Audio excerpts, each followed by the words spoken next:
Assalamualaikum warahmatullahi wabarakatuh. Perkenalkan, nama saya Vicky Kurniawan, kelas 2E Pendidikan Jasmani, NPM 1921911178. Saya di sini akan menjelaskan dan memaparkan dari pembelajaran kurikulum Penjas. Jadi yaitu Developmental Education Movement, model developmental atau pendidikan pengembangan, menetapkan anak sebagai pusat pertimbangan kurikulum. Pembuat kurikulum membuat program pembelajaran sesuai dengan tingkat pengembangan anak didik pada saat sekarang.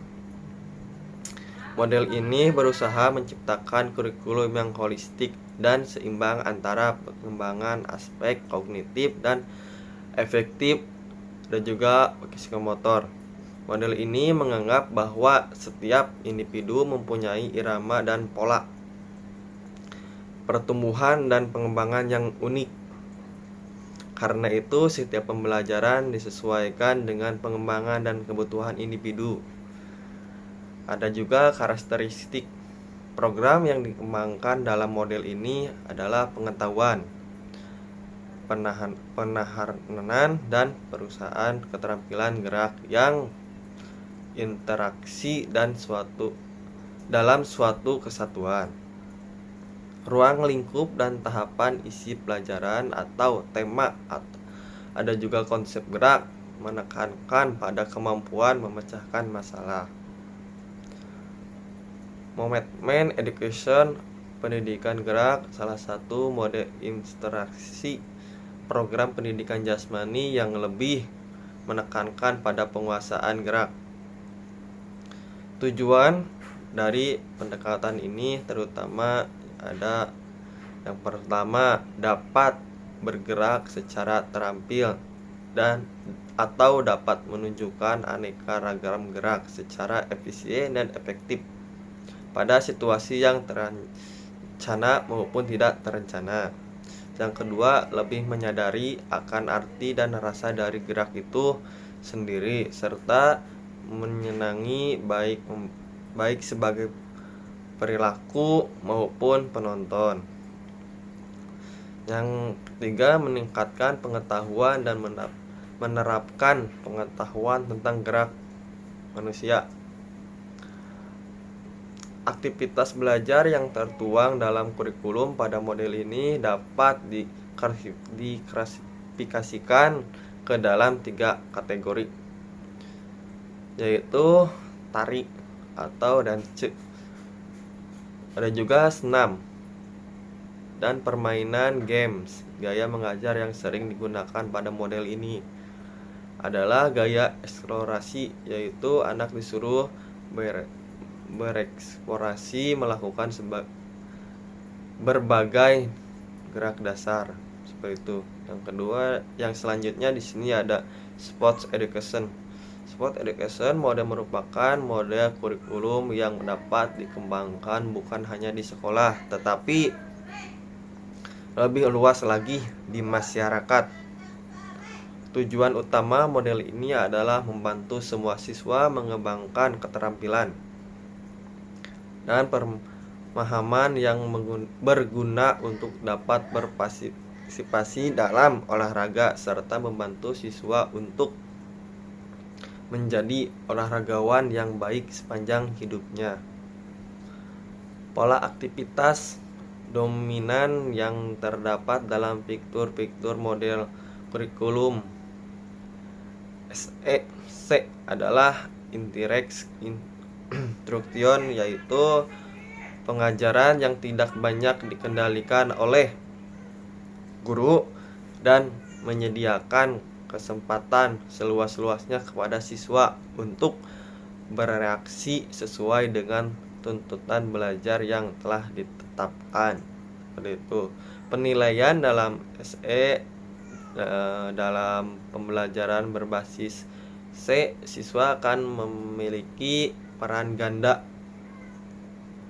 Peran pertama yaitu menjadi kesatuan tim bermain yang terdiri dari pemain, pelatih, maupun kapten.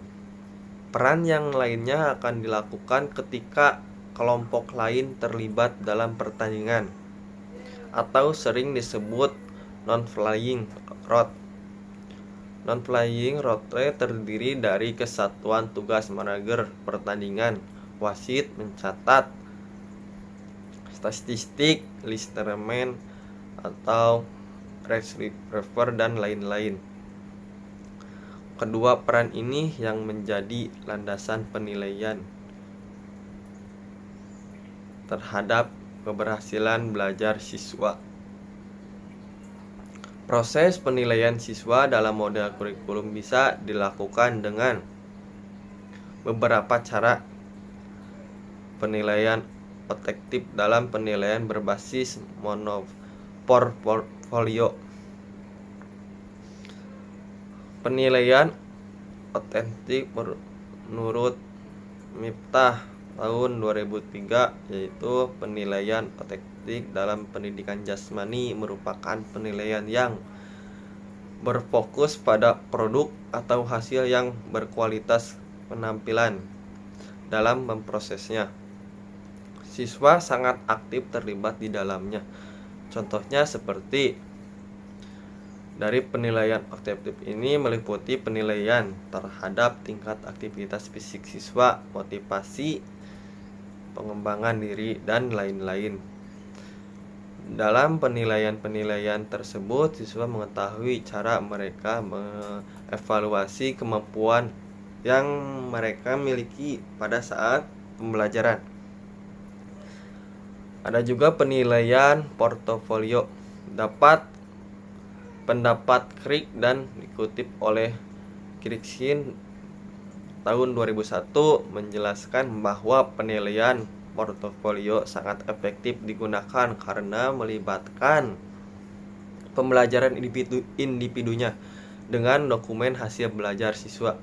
Penilaian portofolio juga mendorong siswa untuk bertanggung jawab dan belajar secara aktif serta menyediakan dokumentasi pengembangan hasil belajar siswa. Dokumentasi tersebut kemudian selanjutnya dijadikan evaluasi untuk menyusun program penjas yang dibutuhkan oleh masing-masing siswanya. Dalam SE terdapat beberapa penilaian portofolio yang dilakukan melalui aktivitas kelompok dan individu. Yang selanjutnya di sini ada personal meaning. Model kurikulum personal meaning memastikan bahwa agar pengalaman siswa bersifat mendidik, maka pengalaman itu harus mempunyai makna dan berperhatian untuk seorang individual. Itu harus mempunyai makna keberhentian untuk seseorang. Anan Jewett adalah pendukung dan pengembang dari model itu dan menyatakan peranan pendidik adalah menganalisis sumber-sumber potensial dari 26 berbagai makna untuk menyediakan sebanyak mungkin kesempatan dan merespon secara positif terhadap pencarian individu berkenaan dengan makna itu.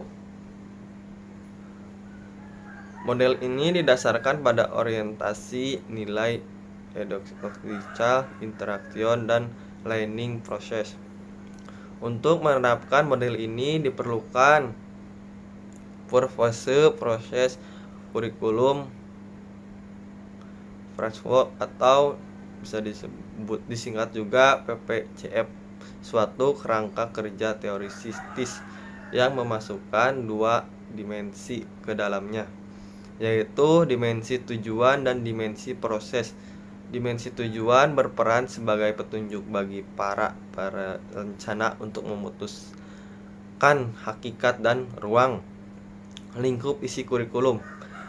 Dimensi tujuan ini meliputi 22 pernyataan tujuan yang menampilkan motif atau maksud siswa dalam mengikuti kegiatan gerak, sehingga dapat dilihat juga sebagai tujuan dari pendidikan jasmani secara keseluruhannya.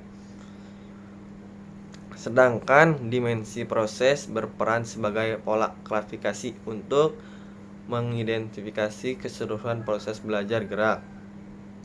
Terdapat 7 kategori proses gerak yang dapat menggambarkan dan memberikan taksonomi tujuan pengajar dalam domain psikomotor.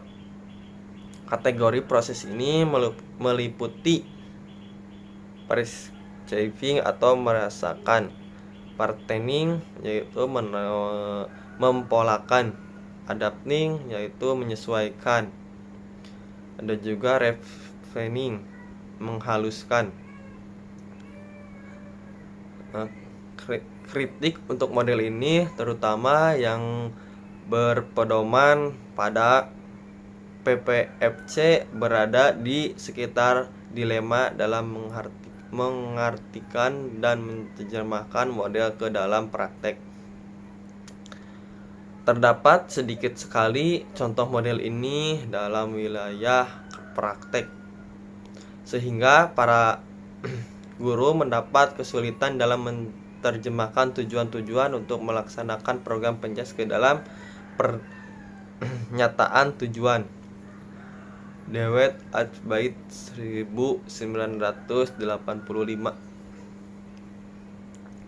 Yang selanjutnya di sini ada Head Related Flation Fitness, model kurikulum kebugaran jasmani atau sering disebut sebagai model pendidikan kebugaran, hampir sama dengan model pengembangan dan humanistik, terutama dalam hal pandangan ketiga model tersebut dalam melihat pendidikan jasmani sebagai alat yang menyumbang besar pada kesehatan. Perbedaannya adalah pada ciri model pendidikan kebugaran yang membatasi manfaatnya pada wilayah kesehatan dengan tujuan utama meningkatkan kebugaran jasmani